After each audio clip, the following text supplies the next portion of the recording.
Hey friends, welcome back to my channel.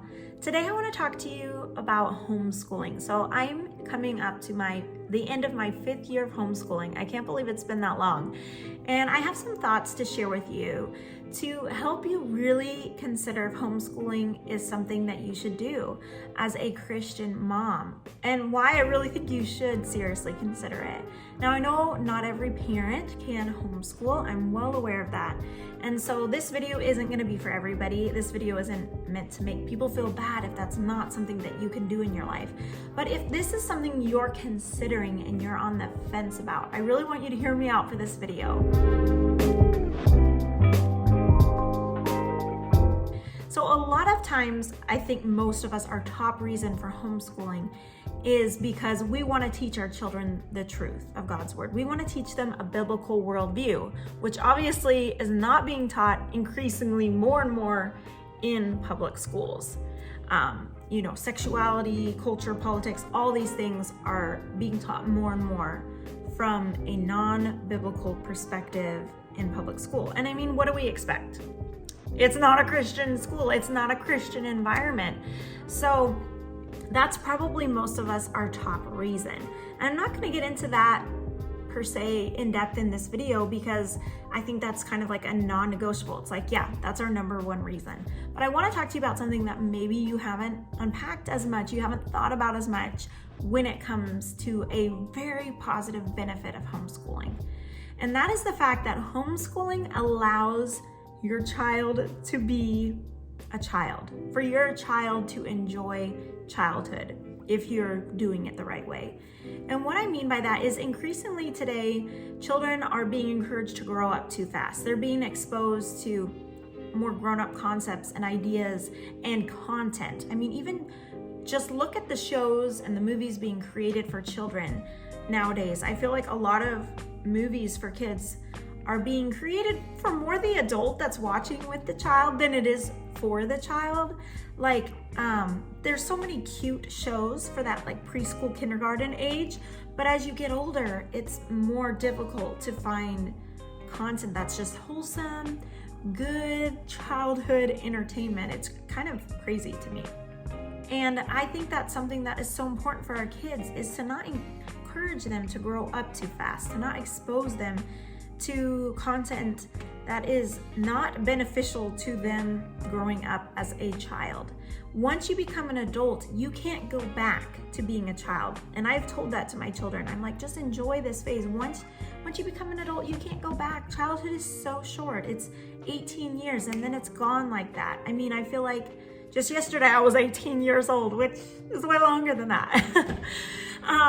And so that's a big part of it. It's just encouraging your children to be children. And this book that I've been reading called Mother Culture, it's a really good book for a happy homeschool, kind of expounds on this more than I could say on my own, and I want to read it to you. It says, "Childhood is precious, yet it is disappearing. Mothers who are attracted to home teaching, I suspect, are the same mothers who seek to preserve childhood. In our modern media-saturated society, children are sucked into themes and images of the adult world before they are ready. Many home teachers acknowledge the usefulness of screens but are aware of the dangers of overuse. They seek for their children the innocence and creative intelligence that a more old-fashioned definition of the term childhood provides. In our electronic age, an old-fashioned childhood may seem prolonged or backward, but the reverse is true. Childhoods today are perilously, there's that word, cut short. For too many children, play ends after kindergarten, but it can be with us all our lives." I thought that spoke to it so well. And that's what I want to provide for my children, like an old-fashioned childhood. I want to encourage that innocence and just free to be a kid, free to not be worried about, am I dressed in the cool, stylish clothes? I remember even when I just went to a Christian school, that concept of, I feel like I'm not dressed in that time it was like Abercrombie or like Hollister, like the trendy clothes. And I think some of that pressure is just gonna come anyways, like it's just the world pressure, but homeschool kind of protects you from some of that. I feel like homeschooling provides the ability for children to express their uniqueness, like to be who they are, because every child is so different and every child's interests are so different. For example, when I was a kid, I loved Barbies. I played with Barbies so much as a child, and yet I feel like probably I played with them longer than maybe, I don't know, other girls my age. I think I was still playing with them, enjoying them in 5th grade. But a lot of girls, they get to 5th grade and it's like, oh, I can't play with Barbies anymore. I need to be interested in boys and dating and, you know, all of that stuff. And it's like, why as a young girl in 5th grade, can I not enjoy being a child as long as possible? Not that we want to like stunt children's growth. We want to encourage their independence the older they get, but it should be a natural process and they shouldn't feel pressured to be interested in things that they're not ready for and that they don't need to be ready for. Because like, for example, with dating, it's like my kids, they're not going to be allowed to date when they're in school as a child. It's just so unnecessary. And I'm not going to push that on my kids. Like, ooh, what do you think about that boy? Like, I'm not going to do that. When they naturally are interested in boys and Cole's interested in girls, that's a conversation we're going to have. We're going to talk about it, but I definitely am not going to, you know, encourage that. So dating as a child is probably a whole nother topic for a video, but sometimes children these days are ridiculed or made fun of liking things that it's okay for a child to like. If you like, my kids still watch Paw Patrol sometimes. Like, that's fine. They don't need to know that Paw Patrol is often something that children watch, you know, in kindergarten age, but who cares? Like, who really cares? And I'm glad that they enjoy those kind of things, that they're not just like, oh, this is boring. And I'm seeing that natural progression, like they're interested in it less, but they still enjoy it. I'm seeing a natural progression of them being interested in other things. And I've had many conversations with my children of like, no, we're not going to watch that show because it's too grown up for you. And of course they hem and haw. I'm like, oh, well, why can't I watch that? And I'm just like, well, it's not appropriate for you right now. So there's going to be some pushback, I think, for that. But we have to protect our children's childhood. We have to encourage in them what is age appropriate for them. Now, that doesn't mean that I don't have hard conversations with my children about heavier topics. We've had conversations about God's ideals for sexuality. And that's a pretty heavy topic, a topic that my parents never had to talk to me about when I was this young as my kids are. But it has needed to come up because I want to be the first one to share with them about those things from a godly perspective. I don't want them to hear about homosexuality from someone else that's not a Christian. So those conversations are important. And I think we're going to have harder conversations with our children, a lot of harder conversations with our children when they're younger, just because of the world we live in today and what's being pushed on us. The other thing that I believe that homeschooling, just a huge benefit, is that we have the ability to really, really work on their attitudes and the way that they socially engage with other people, with us as a parent, with older people, with people of all age ranges, younger children than them. Because when you're in public school, you are just clumped with your age group, your peers. And it doesn't, if you're doing that 5 days a week, it doesn't create much opportunity for you to be engaging with people of all different age ranges and all different background. I mean, yes, different backgrounds. I guess you have children of all different backgrounds, but just mainly within your grade or surrounding grades. And this is so valuable because this is something I benefited from as a child. So my dad being a pastor, we would go, my dad was really involved when I was younger in the they call it chapelites at our church, so it's like the retired and older age group. They were really involved in that, and we went on a couple trips. My hood's all wacky here. We went on a couple trips with this retired older age group, and it helped me so well to learn how to interact with the elderly, the older age demographic. And that's a very important skill for our children to have. Not only learning how to interact with older people, but children younger than them. I've had conversations with, my kids when they're like, oh, that younger person, maybe they're a little bit annoying or whatever, but I'm like, you got to learn to treat them well. That's so good for children to learn how to interact with children younger than them and not be like, oh, they're just into baby things. Like, I'm not into that anymore. They need to learn how to treat people of all ages with respect, dignity, kindness, and how to interact with them.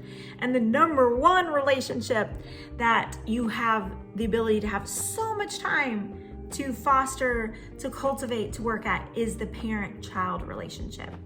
And when your children are in public school, that time is a lot more limited. And that dynamic has been just an incredible blessing for me. And how I see it is, I want to train my kids for us to have like a great relationship, for us to be friends. And I know that we can only do the best we can as a parent, and children, as they become adults, they will make their own decisions. But I look at my growing up years and in high school, so I went to Christian school for 5th grade, 6th grade, the beginning of 7th grade, and also from kindergarten to 2nd grade. So I was homeschooled like between those facets, and then high school I was homeschooled all the way through. Well, I did independent study, so I went to meet with a teacher once a week through the public school. So my whole high school years, I'm at home with my parents, and now I have a really great, I always have, but like as an adult, like my parents are one of my best friends, and I tend to question, I wonder, I'm like, if I don't know, but if I had gone to public school, would I have had as close of a relationship as I do with them now? Like, I don't know, and I know it's possible. I'm not saying it's not possible, but I'm saying I do see this correlation of homeschooling creating a dynamic of fostering that parent-child relationship, and more than just parent-child, like fostering the family relationship, the siblings. Like, I want my children, Emma and Cole, to be good friends when they grow up. I want to be good friends with them, the parent-child relationship. And I have so much more time. We have so much more time to work on that relationship because we're stuck with each other all day, almost every day, except for the days that I work. And then they go to their grandparents' house, and they do homeschooling there with them while I'm at work. And so this is just something that I hope what I'm doing. So I guess I can't speak from like, oh, I'm at the end of homeschooling and yeah, it turned out great. We're the best of friends. Emma and Cole are the best of friends.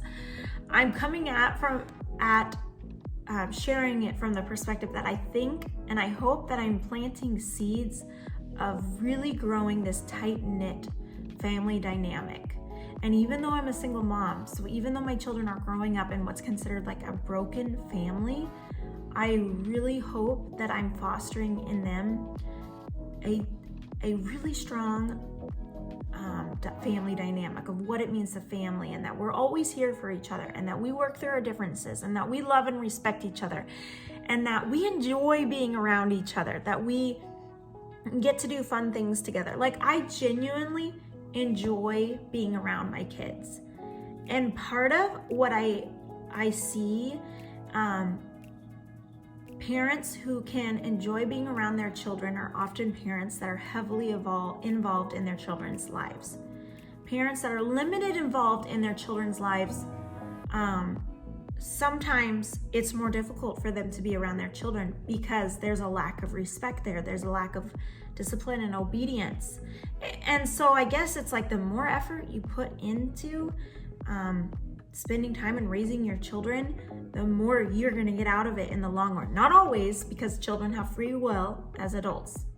And I pray that my children choose to follow God and that they have a great relationship with me as adults. But I well know that they will have to make their own decision as they get older.